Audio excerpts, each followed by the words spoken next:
പക്ഷേ ആ തീ അണഞ്ഞിരുന്നില്ല.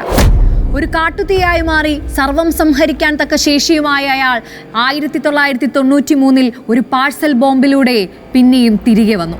The terror again terrified the whole nation. ജനങ്ങളും അധികാരികളും വീണ്ടും ഭീതിയിലായി.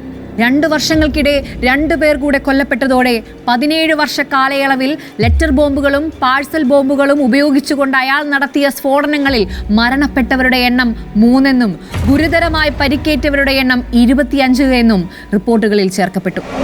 ഈ കണക്കുകളുടെ റിപ്പോർട്ടുകൾക്ക് പുറമെ യൂണബോംബർ കേസ് ഡയറിയിൽ മറ്റു ചില കാര്യങ്ങൾ കൂടി രേഖപ്പെടുത്തുകയുണ്ടായി. വർഷങ്ങൾ നീണ്ട അന്വേഷണങ്ങൾക്കൊടുവിൽ FBI പ്രൊഫൈലർമാർ തയ്യാറാക്കിയ കൊലയാളിയുടെ വിശദമായ പ്രൊഫൈൽ. ഷിക്കാഗോയിൽ ജനിക്കുകയും തുടർന്ന് സോൾട്ട് ലേക്ക് സിറ്റിയിലോ സാൻ ഫ്രാൻസിസ്കോ ഏരിയയിലോ വളരുകയോ ചെയ്ത ഒരാൾ. ജോലി എയർക്രാഫ്റ്റ് മെക്കാനിക് മുതൽ ശാസ്ത്രജ്ഞൻ വരെയാവാം. സ്ത്രീയോ പുരുഷനോ എന്നുറപ്പില്ലെങ്കിലും പുരുഷനാകാൻ കൂടുതൽ സാധ്യത. ഇങ്ങനെ പോകുന്നു ആ പ്രൊഫൈൽ. 17 വർഷമായിട്ടും അതിൽ കൂടുതൽ ഒരു തുമ്പും ഉണ്ടാക്കാൻ FBIക്ക് സാധിച്ചിരുന്നില്ല.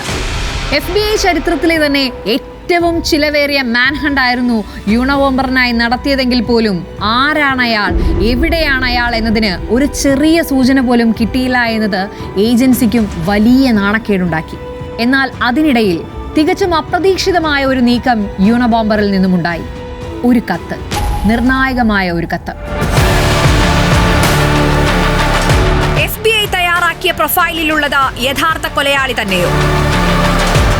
വർഷങ്ങൾ നീണ്ട നാണക്കേടിൽ നിന്നും രക്ഷപ്പെടാൻ FBIക്ക് സാധിക്കുമോ?